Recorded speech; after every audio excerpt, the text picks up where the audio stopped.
Ladies and gentlemen, today we discuss miscarriages and we're going to talk about mainly the causes based on the trimesters. Now, as a woman and as a man, you should know that pregnancy is divided into three parts. This is in terms of the duration. So from 0 to about 12 weeks, that's your first trimester.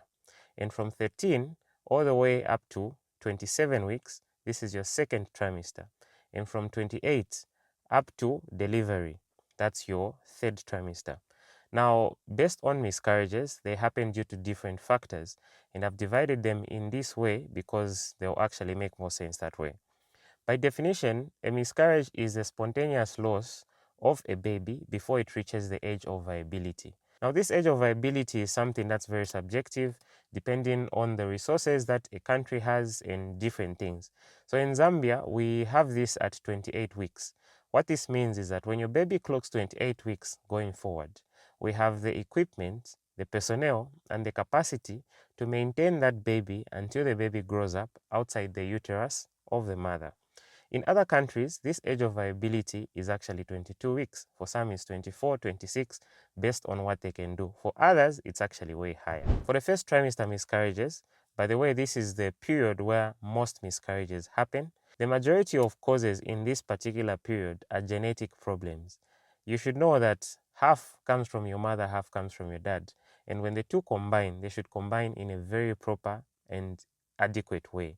If this thing is messed up, the baby won't grow to the way it's supposed to be. We can also have autoimmune causes. What this means is that the baby's cells are being attacked by its own cells due to something that the baby lacks. So it's kind of sees itself as like a foreign body. So the baby doesn't grow the way it's supposed to be. A key thing here that I would want you to pay attention to are the torch infections. So these infections, I'll put this acronym right here. This is a major problem that I've noticed myself. So here is where you find things like syphilis.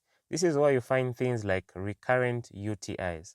Another thing could be implantation failure. So your baby is supposed to attach properly to the mother's uterus. If this fails, you have the miscarriage, and this can be caused by different things. And lastly, in the first trimester, lifestyle, what you do, smoking, drugs, alcohol, these are the things that leads to miscarriages that people rarely actually talk about, and you think as if it's normal to take alcohol when you are pregnant.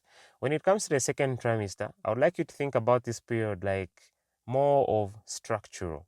So think about the uterus. The uterus should be normal, as shaped like this, and then there are certain people who have an abnormal uterus where it makes it very difficult for it to maintain the baby.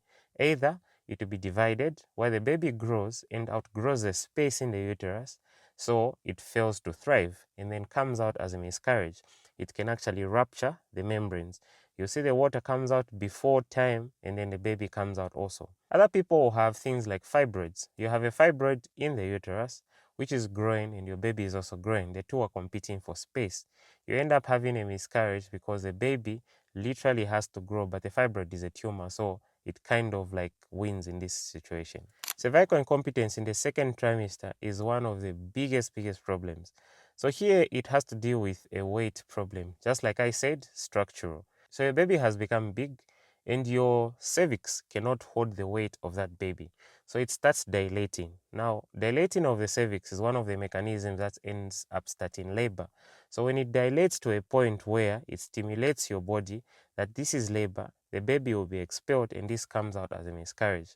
I'll refer you to a previous video that I did where this woman had 13 miscarriages and the solution that we had to it, which was actually very simple, and this woman kept on having children afterwards. In the second trimester, you can also have problems that have to do with the placenta, like it having to detach, and also conditions like hypertension and diabetes.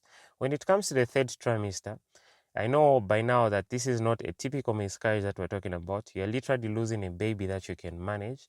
Here, the main cause of this is number one, maternal problems, like the mother problems. One, diabetes that you don't know that you even have or you've developed in pregnancy and is slowly hitting your baby and hitting you as well. Hypertension, which can then also become preeclampsia. Preeclampsia is a condition where you have got very high BPs, 140/90 and raised, and then you have protein in your urine. So this one, very serious condition. It can then worsen into a condition that we call eclampsia, where you start having seizures because of your raised BPs. And then this honestly can lead to very, very serious complications, things like a stroke and whatnot on the mother. And this leads to many miscarriages. So those in a nutshell are mainly the things that will lead to miscarriages based on the trimester.